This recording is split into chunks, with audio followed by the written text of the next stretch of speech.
மின்கட்டணத்தை உயர்த்தியும் ration கடைகளில் பருப்பு, palm oil வழங்கப்படாததை நிறுத்த முயற்சிக்கும் மக்கள் விரோத போக்கில் செயல்படும்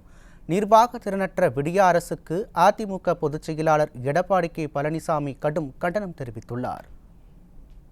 இது தொடர்பாக அவர் வெளியிட்டுள்ள அறிக்கையில் 3 ஆண்டுகளில் 3 முறை மின் கட்டணத்தை உயர்த்தி மக்களை நேரடியாகவும் மின்கட்டண உயர்வால் ஏற்படும் விலைவாசி உயர்வால் மறைமுகமாகவும் வாட்டி வதைக்கின்ற ஸ்டாலின் தலைமையிலான விடியா திமுக அரசை கண்டித்து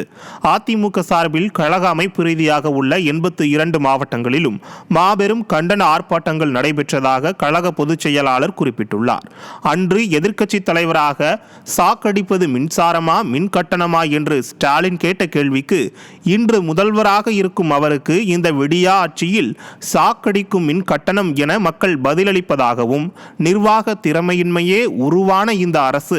ஒருபுறம் மின் கட்டண சுமையை மக்கள் மீது ஏற்றியதுடன் மறுபுறம் அத்தியாவசிய பொருட்களான துவரம்பருப்பு, பாமாயிலும் 3 மாதங்களாக ரேஷன் கடைகளில் கிடைக்காமல் அல்லல் படுத்துவதாக பொதுச் செயலாளர் குற்றம் சாட்டியுள்ளார். போதைப் பொருள் எங்கும் கிடைக்கும் விடியா ஆட்சியில் பருப்பு, பாமாயில் எங்கே ஸ்டாலின் என மக்கள் கேட்பதாகவும், அநியாயமாக மக்கள் தலையில் சுமத்தப்படும் மின்கட்டண உயர்வை திரும்பப் பெறுமாறும், ரேஷன் கடைகளில் துவரம்பருப்பு, பாமாயில் ஆகியவை தடையின்றி கிடைப்பதை உறுதி செய்யுமாறும் விடியா திமுக முதல்வரை பொதுச் செயலாளர் வலியுறுத்தியுள்ளார்.